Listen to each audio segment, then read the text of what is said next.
from the mini truck, this is a key thing that we want to reinforce on our channel. Again, we're open to all makes and models. And if you think about like the triathlon in the Olympics, you know, it's multiple skills, but it's at the end of the day, it's athleticism. What I look at and what something I look up to Vic on is if you really think about the fact that you went and you built a clean motorcycle or motorcycles, you go, hey, I'm going to build a mini truck that's going to pull in some awards. Oh, by the way, featured in Truckin magazine. And then, hey, I'm not a one-hit wonder, nor have I pigeonholed myself into one genre. I'm Vic Figueroa, right? I'm speaking for you.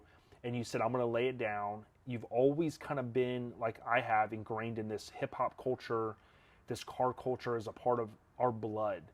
And talk to us a little bit about the mindset when you go and sell the hard body, then you transition into this car that we're going to show you guys in just a minute, this 84 Cutlass. Some people don't understand selling the hard body was really hard. It was... No pun intended. It was, you know, these cars, trucks, motorcycles, they become like a part of the family. And it was a hard decision, but, you know, my family and I thought it was the right thing to do. And building this, I was nervous. I said, can I do it again? You know, really questioned myself. And I have to thank, you know, Casey Cole, my club brother, for starting the foundation. And, you know, he did his part, and I had to, you know, meet him the rest of the way and do my part. You mentioned something there a moment ago, which is key to many of you that are watching this, and it's the F word, family. Vic is very, I know, being a friend of yours for a long time, over a decade, Yes, we're getting old, that, you know, family is a key thing to you, and hopefully we'll get Dee, your awesome significant other, to make a cameo in a few minutes here. But when you think about the word that you said a little bit ago, family, it was a family decision. That's something that I appreciate. I know, like, your culture, you've always told me, family is kind of the roots of what you guys do, right? That's how you guys roll. That's your pack, right? That's your I think they call them pride. Like, if there's a whole bunch of lions, it's called a pride, right? Or something like that. But, you know, it's a family decision, and that's another cool thing, because, you know, something that I've always been challenged with is just being a pack rat, right? Saying, hey, I want to keep this, I want to keep that. But I always appreciate when somebody says, you know, it's time to sunset what I've got here. I'm on to a bigger and better thing, at least in your mindset, or what your family has kind of evolved to in terms of where you want it to be. A little family cruiser, if you will. Yes, sir. It's a street car. It's, you know, built for the streets, built to cruise. And in life, you know, you evolve. You know, you grow. And you know, I didn't want to stay in the box. I like challenges. Knock them out the box, Rick. All day. Knock them out. I got to ask you this. What drew you specifically to an 84 Cutlass? I know these G-bodies are super sought after. People love them. There's forums. There's online groups. There's a cult following, if you will. But what drew you to the Cutlass brand? Growing up in New York, Cutlasses and Regals on IROCs, that was the thing, you know. 16, 17 years old, you know, I couldn't never afford one. And my wife actually stumbled upon this car, and that's how it started. Amazing. Now, I want to ask you this. You mentioned one of your club mates that helped lay the foundation. What's something that the average viewer that's on YouTube right now that they may not know about this Cutlass? It's on air. Ironically enough, when you first started building the car, I recall you kind of named the car a certain thing, and it was no disrespect towards anybody else, but it was a kind of a play on words. Right. Talk to us about that. Yeah, at first, since the car's not cut, it's not on fluid, we call it no jugo. That means, you know, no juice. And that stuck for a little bit, but I didn't want anybody to think I was coming at them.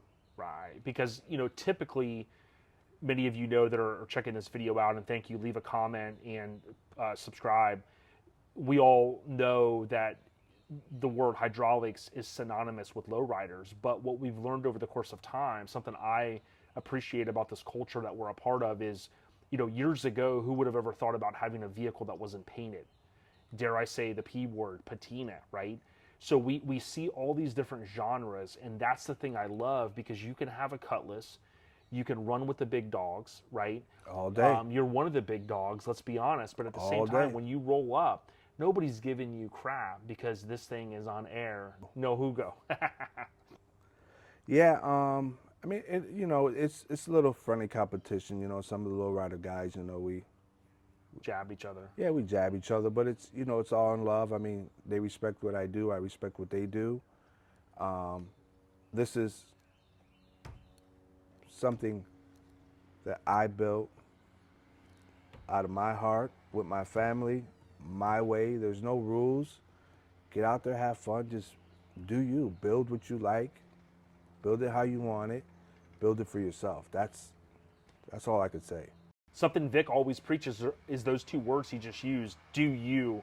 And I really think I've also taken up on that, and I've tried to live by that. And if you really think about it, is do what makes you happy, do what you love. Yes, Now, sir. as we start to wrap up here, talk to us a little bit about what was the overall goal with this car. You've kind of given us some hints, but you used a phrase earlier before we started this production called streetcar, right? Talk to us a little bit about what your goal was and where you're at now. When we first started to build this car, like I said, my club brother Casey called me. The car sat in the driveway for about 3 months. He said, Vic, what are you going to do with it? I said, I don't know. He said, I'm coming to get it. Came and got it. He bagged it. That's why I said he built the foundation. And he brought it back, and I just wanted to build something that we could cruise the streets clean. I said it has to be cleaner than a Nissan, but it has to be a street car. And when I say street car, not on the trailer. Got it. So that's a key thing. A street car, when you think about it, is this car can go to a show, and it has, and it can bring in awards. But at the end of the day, it's a car that Vic will drive across the state like you did a couple years ago to the Orlando Memorial Cruise, paying homage to some kinfolk that we've lost. Yes, sir. Respect. All day. Now, what is it that keeps you going on this project, right? Because you're like our friend Eddie Gordy with the Mazda. Your best was good for today, but tomorrow you're going to do even better. That's the mindset I think I have when I see what you're constantly doing. I'll hit Vic up on a Friday night and say, what's going down? You hitting the club with me? He says, I'm working on my car, man. I love that. Talk to us a little bit about what keeps you going. Just self-motivation with it. Just things that the average person won't see, It's just, it bothers me. I do it for me. You do you. Yes, sir, all day. We're going to start continuing to wind this down, but I got to ask you this. Are there any shout outs that you want to give? I know you mentioned Casey, but there's got to be some good friends that have helped you. Any shout outs? Kind of an open forum here. Man, there's a lot.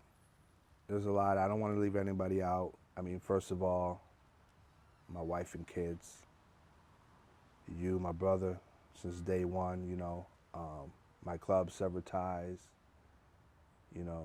Vince/Ven, thank you for all the work you put on the hard body to help me get to where I'm at today.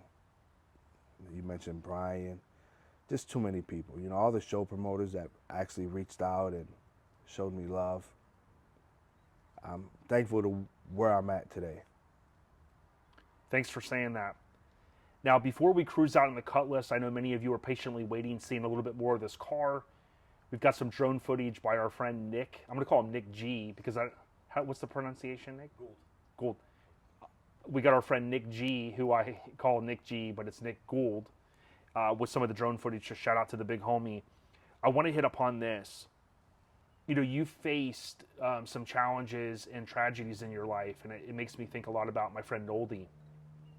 Also grew up in New York, and when I talk to him and he tells me stories, I learn so much that there's folks out there like yourself that have faced a lot of tragedies and challenges.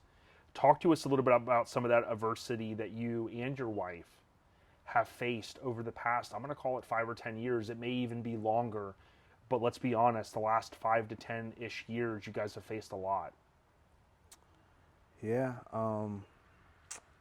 you know, again, I got to thank everybody out there, every club, with all my health issues and challenges that I went through. At the same time that I'm dealing with that, I lost my oldest son. He lived in New York still. Yes, sir. Yes, and think about him every day. But, you know, life pushes hard. And talk to us a little bit about some of the challenges that even your significant other D, as my dad would call the beautiful D, that she's faced with the last few years.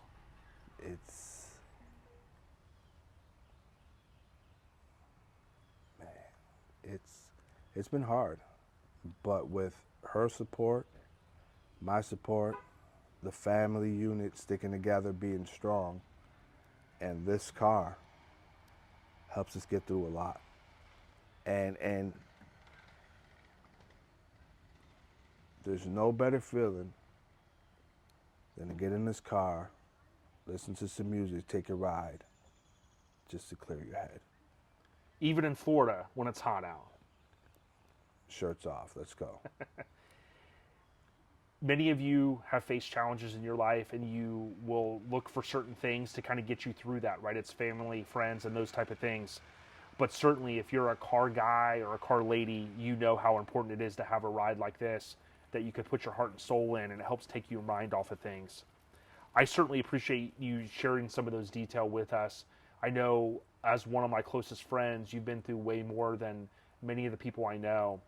But something that you've always said is, we're what? We're still at what? We're still at it? We're still at it.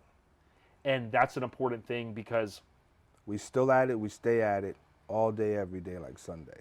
The last 10 to 14 years, as Vic mentioned, with that line in the sand for 2010 was amazing. Vic, look at the camera here in the middle, and is there any last words that you wanted to share before we show these guys this awesome 84 Cutlass? Just stay positive, do you, and have fun. That's what this is about, have fun. Now, can we get, if the beautiful D is here, can we get a quick cameo? Yes, sir. Vic, I know how much family means to you, and I wanted to get D to just make a quick appearance. We love you, D, and we know that you've been through a lot as well with some of the challenges. And also, Vic, give a shout out to the little homie that used to run with us who passed away when I first met you. Reese, rest in peace, Reese. Yes. There's a lot of good people that came before us, and I know family and unity is huge for you guys. So give your wife a hug. In closing, I want to thank you guys for watching to this point. Stick with us. We've got some awesome footage. We're going to show you this amazing 84 Cutlass. Vic, my brother from another mother, stay on the rise.